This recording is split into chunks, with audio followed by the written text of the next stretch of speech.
ไหวไม่แรงไม่ไหวแรง ตรงนี้แรงไม่ค่อยเหมาะเท่าไหร่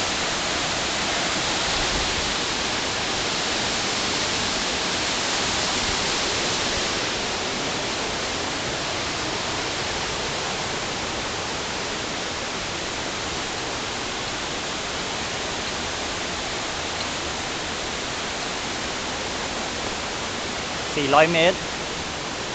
ใกล้แล้วล่ะคงจะใกล้ถึงแล้วล่ะคงจะตรงแถวนู้นนะนั่นน่ะเขาขึ้นไปไกลมากเขาบอก400 เมตรนะแต่มีทางเดินเรื่อยๆถึงนี่นะ